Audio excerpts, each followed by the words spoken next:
You've heard of cold subscribers, and maybe you thought the only solution was to delete them and say your goodbyes. But there's another solution, re-engagement. We're talking about why you should re-engage your subscribers and how to do it on this episode. Being an online business owner is full of ups and downs. Some days you can't imagine going back to your 9-to-5, and other days you want to burn your whole business to the ground. We get it. Welcome to Chaos to Conversions, a podcast of practical, no BS strategies to grow your online business. Each week, we're chatting about launching, copywriting, mindset, and more, so you can make sense of the chaos and do more of what works. Join the conversation and let's grow together. Hello, and welcome back to Chaos to Conversions. Today, Branda and I are back with a joint episode, no guests, just us. And we are going to talk all about the importance of keeping your email list engaged and what happens. And I think we've all been there, myself included, what happens maybe when they're not quite as engaged. And I'm going to talk a little bit more about like what that can mean for your campaigns, like specific promotions or launches. And Brandon will talk also a little bit about like some general tips for email marketing, because even if you're not launching, like keeping your email list engaged is really important. So I think a couple things that we want to remember is like your email list is your audience. They are people who asked to hear from you. And sometimes, I don't know if you see this a lot, Branda, like, do your clients often have trouble remaining consistent? Is that like maybe one of the problems why lists go kind of cold?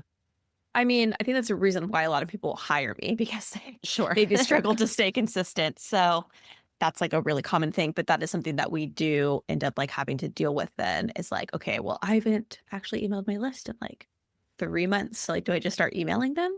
And so like, yeah, re-engagement is a common topic that comes up.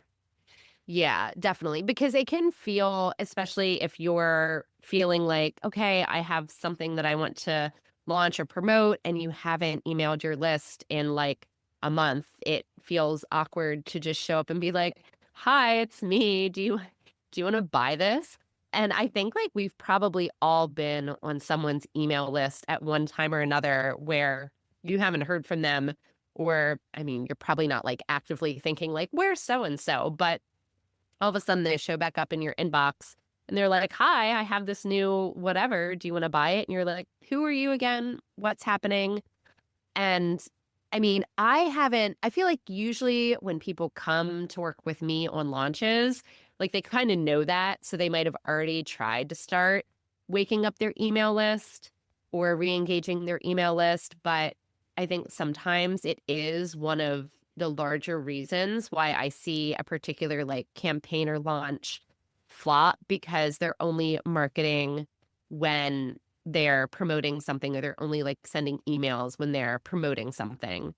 And really like the best practice is to remain as consistent, whatever that means to you, as possible, like in between launches and in between sales, because launches aren't just going to be like a magic fix or a magic bullet if you're not marketing in between promotions and people have like no idea who you are. And you haven't really built any of that trust and foundational thing. I think people like forget how important that is. Like they want to jump to the good part, which is like making money. But in order to do that, it's like you do have to establish an expertise, establish a baseline, and keep people in your sphere aware of what you're doing, why you're the person they should go to for these problems and struggles that they're facing. Yeah.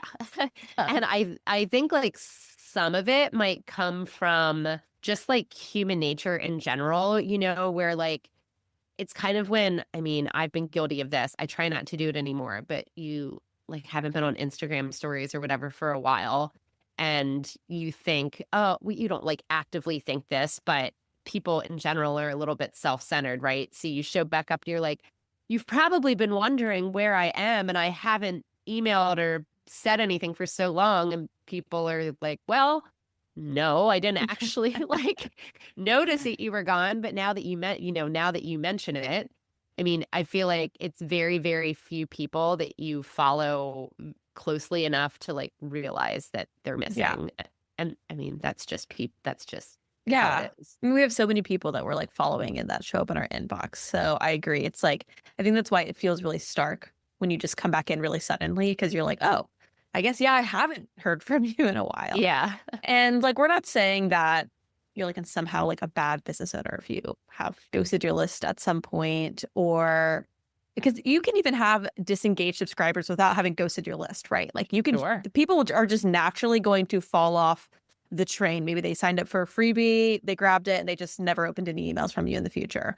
Maybe they sent you to an email that they never even opened. A lot of people have like little, fake email addresses that they use for all the emails they don't want to get in their inbox. So it's not necessarily always ghosting too. Obviously, that is kind of a big one that'll lead just a lot of your list to become disengaged, but everyone's going to have disengaged subscribers. Everyone's going to have cold subscribers, even if you are being consistent, even if you are showing up every single week. And kind of from the email marketing side, one reason why you want to wake up your list and try to reach those people who have become disengaged for whatever reason that is a couple things. So the first is your domain reputation and like spam. If you remember, I believe it was beginning of last year, Oh gosh. Google, yeah, do you Yeah. remember all that? Yeah, Oh, I Google do. and Yahoo changed a lot of their spam requirements. They wanted to like protect users from getting a bunch of spam in their inbox. So they set new parameters on what email marketers needed to do. And if you email your list, you're an email marketer. What we need to do to make sure that we're not spam because they want to keep spam out of the inbox. So they kind of set new requirements. So now you have a domain reputation attached to your email. And that means the reputation is like either you have a good reputation, a good standing, you're not sending spammy emails, people aren't marking you as spam, and therefore your emails are likely to end up in either the inbox or, the promotions tab if you use Gmail. Or you have a bad reputation or it's on the decline because people aren't opening your stuff, they're not engaging, they are marking you as spam. And so therefore those email providers are saying, okay, well, we think you might be spam. And so we want to keep you out of the inbox and you're more likely to end up in the spam box. So that's one reason why we want to make sure our list is engaged is because we don't want our emails to start going to spam. You're going to have a lot of issues if that happens. It's not impossible to get out of the spam box, but it's definitely not fun and it is a process.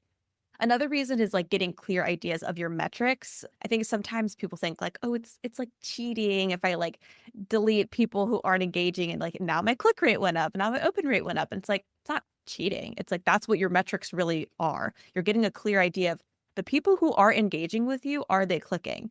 Because if we're looking at 100 people and 50 of those people are rarely opening your emails or haven't in the past 90 days, they're skewing the data. So you're not getting like a true representation of the people who are your engaged audience. And then the last one is just like cleaning out subscribers is always nice if you're paying for subscribers. So if you have Flowdesk, you're not paying per subscriber, but like you shouldn't keep them around anyways. But if you're using platforms like ConvertKit or Kit, for example, you are paying for how many people are on your list, and it can really add up as you get a really large list. So let's not pay for people that aren't opening and aren't buying anyways. Let's save that money and use it towards getting people who do open it engaged so you can make more money. Wouldn't that be great? So those are kind of some reasons why you would want to try to wake up your list and re-engage people.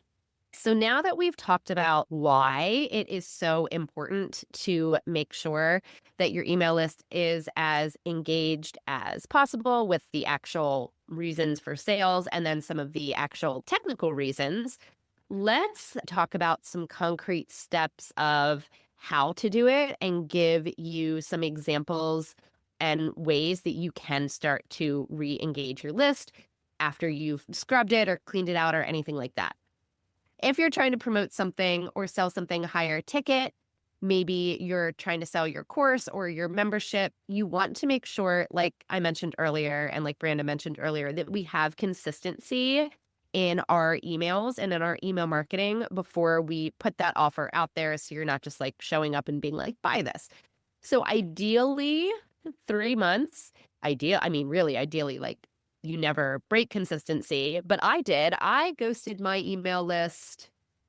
Oh gosh, I think I haven't recently because Branda helps me with that. But from May to September, I think I just did not email my list. That was like maybe 2 years ago. Anyway, it is possible to get them back. case in point, talking to you right now. But before you start to sell things, 3 to 6 months of consistency in emails. And then you want to have, if you're selling or promoting a specific offer, like in a launch, ideally 4 to 6 weeks of warming them up for something specifically to your offer. And there's lots of different ways that you can do that. So I'm going to list some kind of ideas that you might use for engagement when you're leading up to a particular offer. So you could run a short survey like in Google Forms or in Airtable, or I mean, is Kit the only one that has polls? Flowdesk has them now too. Oh, fun. Well, lucky Flowdesk people. Okay, I use Kit, so that's all that I'm familiar with. But obviously, Branda works in various email softwares. So polls or surveys, something that is kind of low effort, but trains your audience to start to re-engage with your content. You can offer your email list something like another free resource that maybe you have to get them clicking, like a short video training that you could kind of, whip up that's something high value. But I mean, honestly, I know people don't love being on video, but sometimes like a 10 or 15-minute short training is way easier than designing some, new PDF and getting it all pretty. At least it is for me. A cheat sheet, something to provide value, remind them like why they signed up with you in the first place. You could do a giveaway asking them to reply for a chance to win something, whether that's like a free resource or a bonus. I just saw a really cool idea, not my idea, but I'm sure some of you are familiar with Liz Wilcox and her email marketing membership. She posted some testimonial like just yesterday about, I don't actually know like how it works, but where it was like a reply and win type of giveaway, but she told people to guess a number between 1 and 100. Did you see that, Brand, at all? Anyway, I've seen other people do it. Yeah. Okay. She's the one I saw yesterday, and I had never seen that before. I was like, oh, that's cool. I don't know like what the email says inside, but they went, and I also don't know what they were winning, but I thought that was kind of a fun idea that I hadn't really seen before. Or you could also kind of put together a content series, like a best of sort of roundup of like podcast episodes, social posts to get them thinking about a really specific topic. So that's just sort of like a hodgepodge of engagement emails that I've tried. Some of my clients have tried to get people back and re-engaged. But if you need like a targeted, like if you need the big guns, a targeted re-engagement campaign, then you need to talk a little bit more about what Branda is going to lay out here for you with really rebuilding the whole relationship. I like to do a list clean if I'm saying how much I do it, it's probably more like every 6 months. But I recommend every 3 or 6 months, depending on how big your list is. If you have a really large list, doing it every 3 months is definitely something I recommend. Whenever you're kind of looking at cleaning your list, again, like we kind of said in the intro, you might think like, oh, well, maybe I should just delete the people who aren't engaging. And you definitely can do that. But another option is to send them a re-engagement series. And this can be as many emails as you want. I'm going to give you 4 email ideas. And I dive into this much further and a lot more in depth inside my re-engagement challenge. It's a little $9 audio challenge. I'll link it in the show notes. But I go in depth into not only like how to create this sequence, but actually do the tech side, like how do you identify cold subscribers? What do you do once they've re-engaged? How do you know if they've re-engaged? Like the tech part of that too. So if you're interested in that, definitely check out that challenge. But I mentioned inside the challenge, and I'll talk about it here, these 4 different types of emails, and that you don't have to send all 4. It's kind of what I'm getting at. You can send 2 of them. You could send 1 of them if you really want. I definitely recommend a minimum of 2. And if you want to do all 4, great. So here are kind of the different emails that we're looking at. The first one is a "we miss you" email, and this one is just kind of calling them out in a friendly way and saying like, hey, I've noticed that you really haven't again, you want to say this in a nicer way, like I noticed you haven't really clicked or like engaged and opened in the last 90 days or so. In a nice, friendly way to say that, I'd be like, hey, I've noticed like we haven't heard from you in a while. I would love to like hear from you. Reply to this, let us know what you're up to, or respond to this poll. Maybe give them some sort of enticing offer, something to click on. So then again, they're taking action, or you can give them some sort of update on your business, on your membership, on your brand, whatever it might be. Basically, you're just trying to give them something enticing to engage with. And again, calling them out and letting them know like, hey, I've noticed you haven't really been around, but I'd love if we could, change that. The next one is the Are You There email. This one is a more direct approach. And this is the one that you might have heard most frequently if you talked about re-engagement series or sequences at all with anyone. And this one is you're directly calling out subscribers, again, in a nice way, but you're asking them, do you want to stay or do you want to go? So usually you have a button or links that they're clicking, and you can tag or segment those links so that whenever they click, it's either saying, you're adding the tag of they've re-opted in essentially and they've re-engaged, or they're unsubscribing, right? They're basically unsubscribing themselves so that you don't have to actually go in and clean them out. They've done kind of the work for you. What you'll notice with a lot of unengaged subscribers is that most of them aren't going to unsubscribe themselves because they're unengaged. So like they haven't been opening your emails in the last 90 days. What will happen is that you will get some people who re-opt in and say, yes, I do want to stay here. So that's really the more likely outcome of that. But either way is fine. We just want to know who is actually opening stuff. The third type of email is an appeal. And so this is where you can share really popular content, freebies, or quick wins. Like we're basically appealing to them and getting them, again, sending them some really enticing piece of content to make them open. You don't even have to say in this email, like, hey, I haven't heard from you. Where have you been? You can just send them like an email that just always performs really well. Maybe it has like a really, I don't know, like a clickbaity open subject line that really always gets people to open and then they click. I don't know, whatever works for you, right? That gets people opening and taking action. Send that to them and see if, again, you can re-engage them. And then the last one is a reintroduction. This is kind of similar to what you might send inside of a welcome sequence, but essentially what you're doing is you know that these people are not engaged, so you're reintroducing them. I wouldn't send this as the first one in your re-engagement series. I would probably do this as like the second or third email in your re-engagement series, because we're trying to, hopefully they've maybe like opened up one of the other emails. And so again, we're like reintroducing them and like trying to, again, re-engage them so that they continue to open future emails. And so you're just letting them know like who you are, what you do, maybe some updates that have gone on in your business recently, and kind of rebuilding that relationship and foundation that you would have set in that welcome sequence.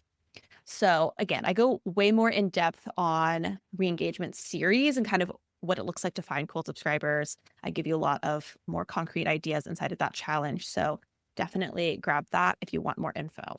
Thanks so much for hanging out with us today when we talked about all things re-engaging your email list. We hope that you learned a thing or two about why it's important to make sure that your email list remains engaged, and even arguably more importantly, how to do it if you feel them starting to slip away a little bit. And if you're interested, that re-engagement challenge will be in the show notes. This is an audio series walking you through how to actually re-engage a list, including the types of emails you can send and ideas for what to write. Plus, I'll walk you through the tech, like identifying cold subscribers and scrubbing your list. It's only $9, and it really kind of encompasses the whole process.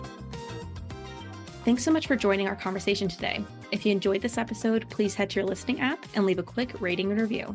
If you're on Instagram, share this episode and tag us at Duxbury Digital and at The Relevant Collective. We'd love to hear from you. We'll meet you back here next Tuesday for more practical strategies to take your business from chaos to conversions.